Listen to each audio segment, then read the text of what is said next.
You stand at a crossroads. Two paths stretch before you, left or right, stay or go, speak or remain silent. In this moment, you believe the choice is yours, that something within you, some essence, some self, can tip the scales, that you are the author of what comes next. But what if you're wrong? What if every decision you've ever made was already written? What if the feeling of choice is an illusion, a story your brain tells itself after the fact? What if you are not the captain of your ship, but a passenger convinced they're steering? This is the question that has haunted humanity for millennia. It has toppled kingdoms, reshaped religions, and fractured the foundations of justice itself. This is the history of free will. And it begins with a man who dared to ask, are we masters of our fate, or merely actors reading from a script we cannot see? Athens, 335 BCE. Aristotle walks through the Lyceum, his students trailing behind. The air is thick with dust and possibility. He stops, turns, and poses a question that will echo through the centuries. Can a man choose otherwise than he does? The question seems simple, but within it lies a paradox that will consume philosophers for the next 2,000 years. Aristotle believed in something he called the unmoved mover, a first cause that set the universe in motion. But he also believed in voluntary action. A person, he argued, is the origin of their deeds. When you raise your hand, it is you who raises it. When you speak a lie, it is you who bears responsibility. This was revolutionary. Before Aristotle, the Greeks saw fate as an unbreakable chain. The fates spun your thread, measured it, and cut it. You were Oedipus fleeing the prophecy, only to fulfill it. You were Achilles choosing glory and death because that was your destiny. But Aristotle introduced something new, the concept of voluntary action arising from deliberation. We reason, we weigh options, we choose, or do we? The Stoics disagreed. Zeno of Citium, founder of Stoicism, walked through the painted Stoa in Athens teaching acceptance. The cosmos, he said, is governed by logos, divine reason, an unbreakable chain of cause and effect. Everything that happens must happen. The universe is a single, interconnected web where every thread pulls on every other. You cannot change what is ordained. But the Stoics weren't fatalists in the way we might think. They made a distinction. Yes, you cannot change the external world, but you can change your response to it. You can choose virtue over vice. You can choose courage over cowardice. How can this be? How can you choose in a determined universe? The Stoics never fully resolved this paradox. Neither did the Greeks who came after them. And then Rome fell. The lights went out, and the question of free will passed into new hands. North Africa, 397 CE. Augustine of Hippo sits in his study, wrestling with scripture and sin. He has just finished writing his Confessions, a brutal examination of his own soul. And within those pages burns a question: why do we sin? If God is all-powerful and all-good, why do humans choose evil? Why did Augustine himself choose a life of debauchery before his conversion? Was he free to choose, or was he compelled? Augustine's answer reshaped Christianity, and with it the Western understanding of free will. He argued that humans once had free will, in the Garden of Eden, before the fall.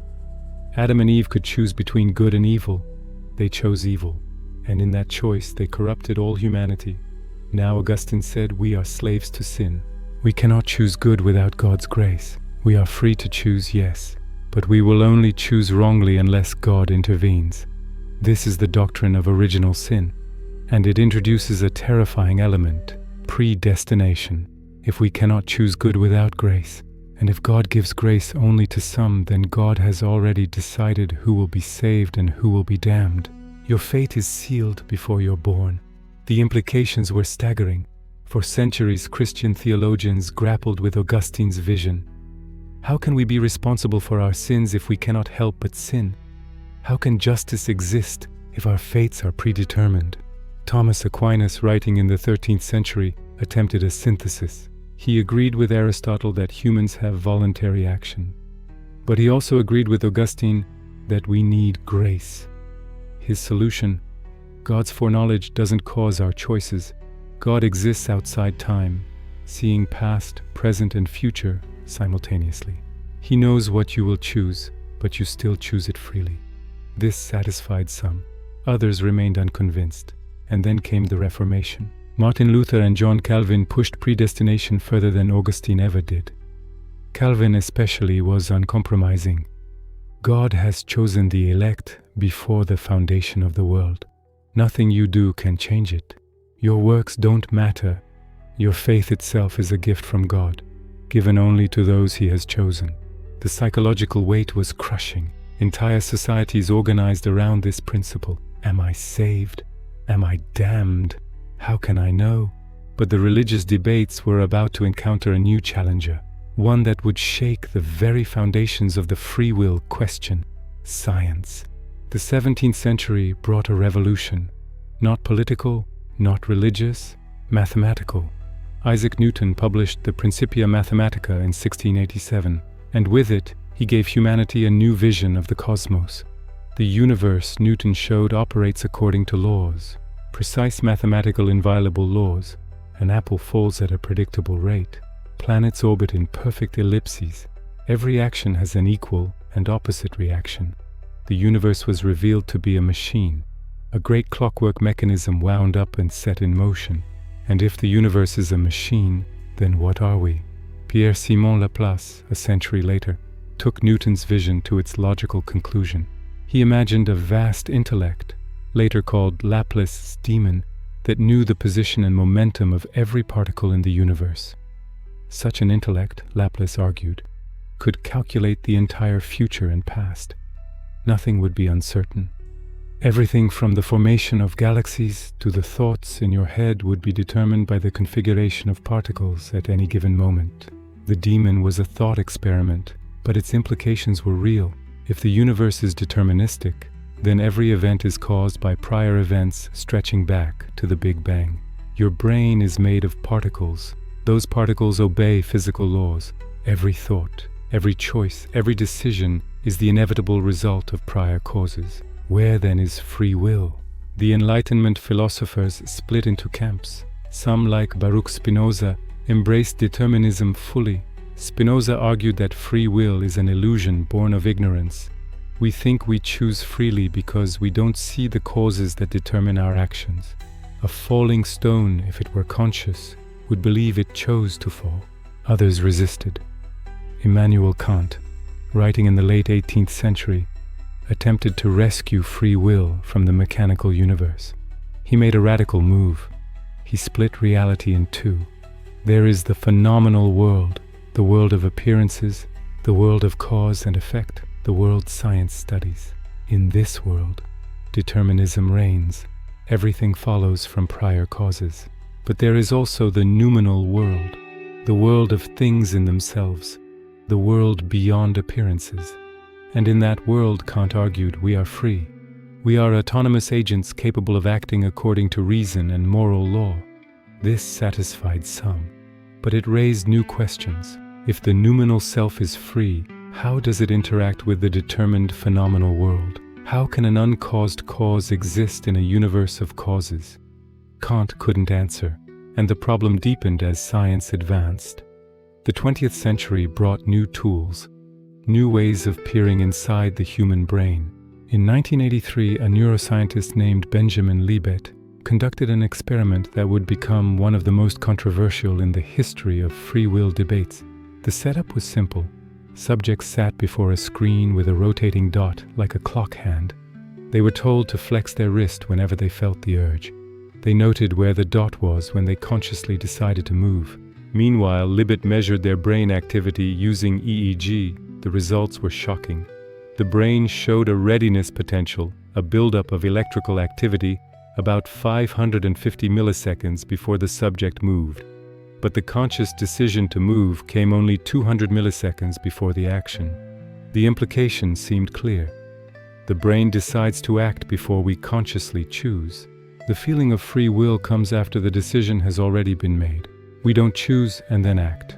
We act, and then we feel like we chose. The experiment sparked fierce debate. Critics pointed out methodological issues. The measurement of conscious awareness is notoriously difficult. The readiness potential might not represent a decision. It might be general preparation, a background hum that becomes a conscious choice. But other experiments followed. Modern fMRI studies have pushed the timeline even further. Some researchers claim to predict a subject is decision up to 10 seconds before they are aware of making it, based on brain activity patterns. If these findings hold, the implications are profound. Every time you feel yourself making a choice, your brain has already decided.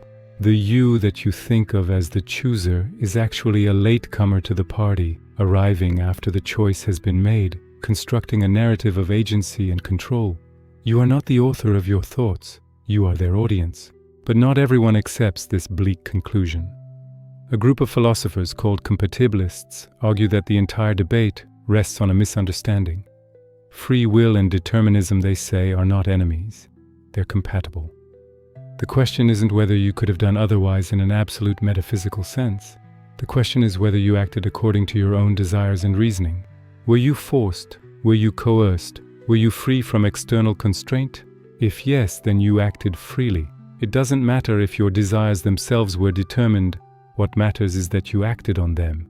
David Hume, in the 18th century, was one of the first to articulate this view. He argued that the opposite of free action isn't determinism, it's chance. If your actions were random, uncaused, utterly unpredictable, you wouldn't be free. You'd be a chaos machine. True freedom requires that your actions flow from your character, your reasons, your values, and that means they must be caused. Modern compatibilists like Daniel Dennett have refined this view. Dennett argues that free will is not an illusion, but it's not what most people think it is. It's not some ghostly power to defy causation. It's the capacity to respond to reasons, to reflect on your desires, to choose between options based on deliberation. You're free if you're the kind of system that can think about what you want and adjust your behavior accordingly. And that's compatible with your brain being a physical system obeying natural laws. But incompatibilists remain unconvinced. They split into two camps. Some are hard determinists. They accept that the universe is determined and conclude that free will doesn't exist. Galen Strawson argues that ultimate moral responsibility is impossible. To be truly responsible for your actions, you'd have to be responsible for the way you are. But to be responsible for the way you are, you'd have to have chosen your own character. And to do that, you'd have to have existed before you existed to make that choice. It's an infinite regress. Responsibility in the deepest sense is impossible. Others are libertarians, not in the political sense, but in the metaphysical sense. They believe that free will exists and that it requires indeterminism. Quantum mechanics, they argue, has shown that the universe is not deterministic at the fundamental level.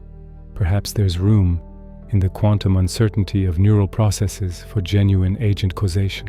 Perhaps we are the source of genuinely new causal chains, but critics point out that randomness is not freedom. If your choices are determined by quantum fluctuations, they're no more yours than if they were determined by classical physics.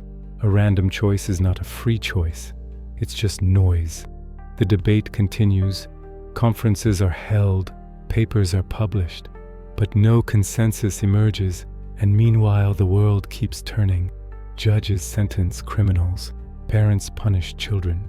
We praise the virtuous and condemn the wicked, all predicated on the assumption that people are responsible for what they do, that they could have chosen differently.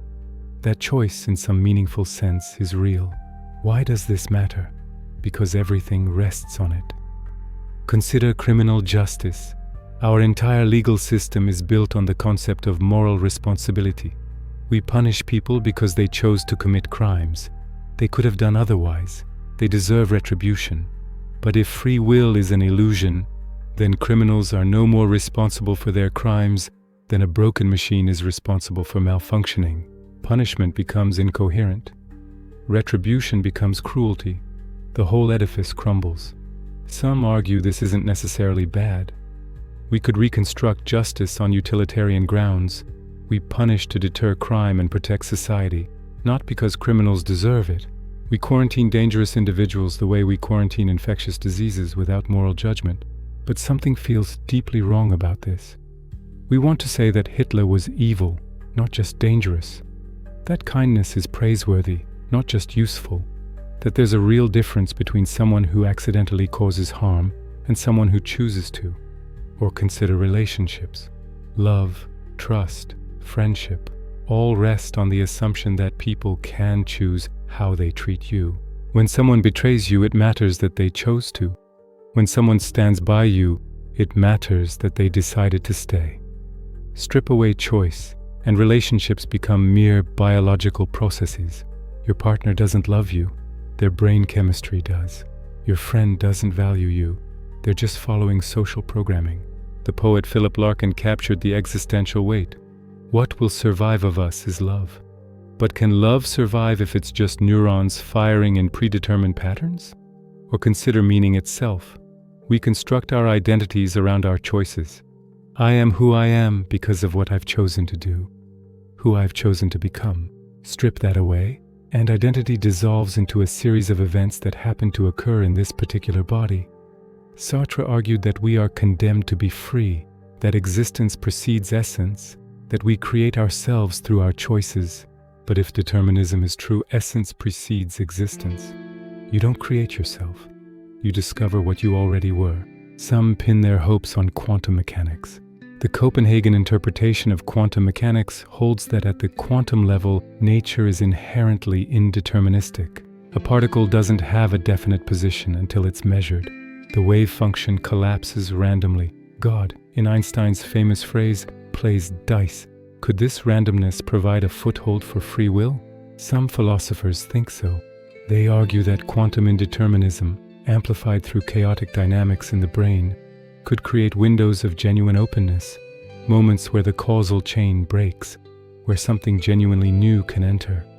Roger Penrose and Stuart Hameroff have proposed that quantum processes in cellular structures called microtubules might be the seat of consciousness and free will. The theory is controversial and largely rejected by neuroscientists, but it represents a deep human need to find room for agency in the physical world. Others argue that even if quantum mechanics is indeterministic, it doesn't help free will. Randomness is not freedom. If your decisions are determined by quantum coin flips, you're not free. You're just noisy. True freedom, these critics say, would require something beyond both determinism and randomness. It would require agent causation, the ability of a conscious self to be a genuine source of action, not reducible to prior causes or random fluctuations. But how can such a thing exist? How can an effect arise without a cause? How can a decision be both caused by you and not caused by prior states of your brain? This is the hard problem of free will, and no one has solved it. Perhaps the answer is that there is no answer. That free will is an evolutionary illusion, a useful fiction that helps us navigate the social world. Michael Gazzaniga's research on split-brain patients reveals something strange. When the two hemispheres of the brain are disconnected, each can process information independently. Researchers can feed information to one hemisphere and ask the other to explain the resulting behavior. The explaining hemisphere has no access to the real cause, so it makes something up. It confabulates, it creates a plausible story. Gazzaniga calls this the interpreter, a module in the left hemisphere that creates narratives of agency and coherence. It tells us that we chose, that we intended, that we are in control. But it's making it up. This interpreter might be why we feel free even if we're not. It's an adaptation. Organisms that feel like agents, that construct narratives of choice and responsibility, cooperate better, plan better, survive better. The illusion is useful. So evolution built it in. Thomas Metzinger goes further. He argues that the self itself is an illusion, what he calls the ego tunnel. There is no persistent, unified you making choices.